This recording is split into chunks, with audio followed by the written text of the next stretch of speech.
દર્શક મિત્રો, સત્યમેવ જયતે લાઈવ ન્યૂઝમાં આપ સૌનું હાર્દિક સ્વાગત છે।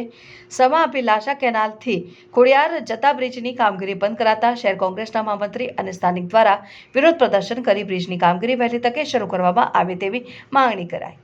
વડોદરા શહેરના અભિલાષા કેનાલથી ખોડિયારનગર જતા કેનાલ ઉપર નવા ઓવરબ્રિજની કામગીરી શરૂ કરવામાં આવી છે। તે કામગીરી પોકળ ગતિએ ચાલે। બ્રિજની કામગીરીને લઈને શહેર કોંગ્રેસના મહામંત્રી જીતેન્દ્ર ઉર્ફે પપ્પુ સોલંકી, સામાજિક કાર્યકર નાઝીમ શેખ અને સ્થાનિક રહીશો અને કાર્યકર્તાઓ સાથે કોર્પોરેશન વિરુદ્ધ સૂત્રોચ્ચાર કરી વિરોધ નોંધાવ્યો છે અને કેનાલ ઉપર નવા ઓવરબ્રિજ કામગીરી ઝડપથી કરવામાં આવે તેવી માંગ કરાઈ છે। જો 10 દિવસમાં આ બ્રિજની કામગીરી પૂર્ણ નહીં કરવામાં આવે તો અવર જવર માટે રસ્તો ખુલ્લો કરી દેવામાં આવે છે તેવી માંગ શહેર કોંગ્રેસના મહામંત્રીએ કરી હતી। વોર્ડ નંબર 2 પૃથ્વી સર્કલ કેનાલ રોડ કહેવાય। પાછળ પોદાર સ્કૂલ ને ઘણી બધી સોસાયટીઓ આવેલી છે અને અહીંયા ગાડી જનતાને ખૂબ જ તકલીફ પડે છે। આ બ્રિજ છેલ્લા 2 વર્ષથી બની રહ્યો છે, પણ હાલ ગોકુળ ગતિએ કામ ચાલે છે, બંધ થઈ જાય, ચાલે છે, બંધ થઈ જાય। કોન્ટ્રાક્ટર 1.5 મહિનાથી અહીંયા દેખાતો જ નથી અને બેરિકેડ મારીને જતો રહ્યો છે।